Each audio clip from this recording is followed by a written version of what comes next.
La guerra de Vietnam fue uno de los conflictos más significativos de la Guerra Fría, tanto por su duración, lo crudo que fue y el hecho de que sería a la larga una de las derrotas militares más grandes de los Estados Unidos. Sin embargo, un hecho poco comentado es que la mayor parte de las hostilidades se llevaron a cabo en Vietnam del Sur, ya que Estados Unidos nunca invadió militarmente a Vietnam del Norte, lo cual es curioso, ya que era precisamente el gobierno de Hanoi quien mantenía al Vietcong y sus operaciones en el sur. De esta forma llegamos a la pregunta: ¿por qué Estados Unidos no invadió Vietnam?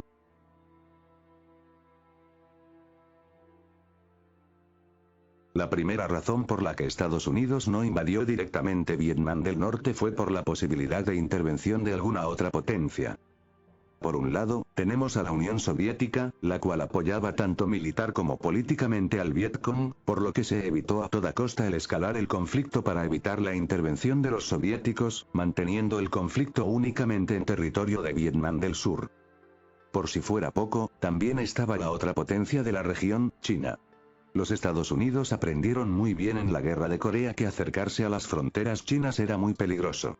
Beijing no aceptaría bases estadounidenses en sus fronteras, por lo que podría intervenir en Vietnam si lo consideraban necesario, así como lo hizo en Corea.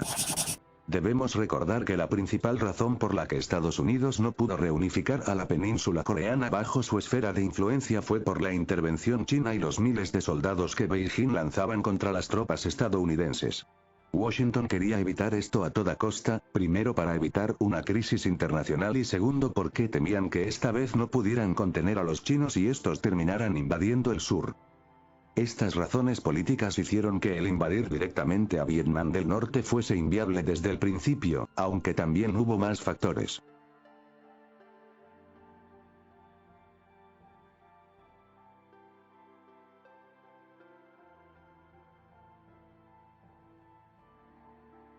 La geografía fue otro factor importante. Si de por sí gran parte de Vietnam se caracteriza por su frondosa selva, hay que sumarle que en el norte hay una serie de grandes cadenas montañosas, zona donde precisamente se concentraba la mayor parte del ejército norvietnamita. Un ataque directo hubiese caído rápidamente en una guerra de desgaste, cosa que Estados Unidos ya estaba sufriendo en el sur. El alto mando no quería ampliar el gasto de recursos y el desgaste que ya estaban sufriendo en el sur invadiendo el norte.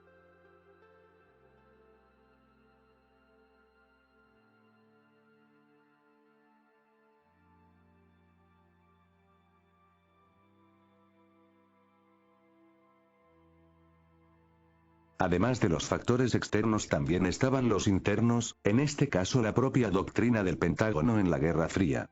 Por raro que pueda parecer, los estadounidenses no querían activamente acabar con el comunismo, sino evitar su expansión. Esto se debía a que cualquier estado comunista que lograra consolidarse pasaba a estar bajo la protección de la Unión Soviética, específicamente bajo la protección de su arsenal nuclear. Es por eso que durante toda la Guerra Fría Estados Unidos se dedicó a combatir el surgimiento de posibles estados comunistas antes que combatir los ya existentes, ya que temían repetir una nueva crisis como la de Cuba. Y Vietnam no fue la excepción, el alto mando estadounidense temía que atacar directamente a Hanoi podría incomodar a los rusos y generar su intervención, lo que hubiera escalado aún más el conflicto.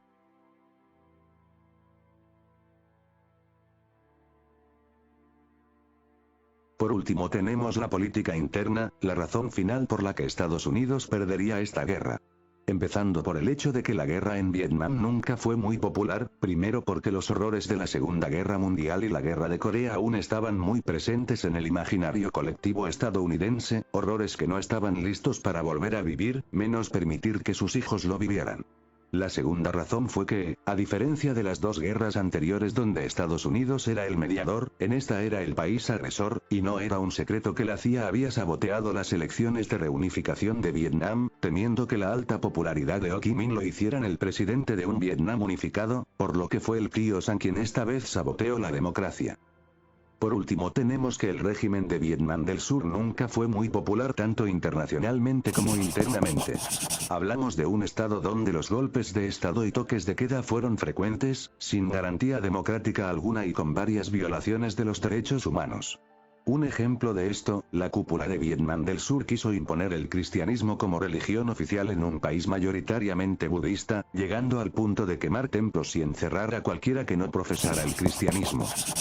Todo esto hizo que el apoyo popular fuese muy bajo, el pueblo estadounidense veía que estaban mandando a sus hijos a una guerra lejana, que no les incumbía y encima estaban defendiendo a unos tiranos.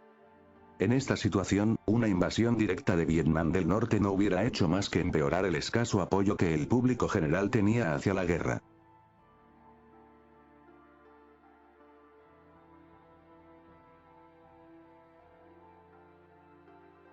Al final de todo, fue una serie de factores tanto internos como externos lo que provocaron que Estados Unidos nunca pudiera iniciar una invasión directa de Vietnam del Norte.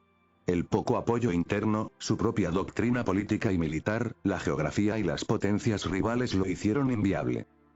Sin embargo, lo que sí hizo Estados Unidos fue el de bombardear a toda Indochina en general, con el objetivo de afectar el esfuerzo de guerra vietnamita. No les salió muy bien.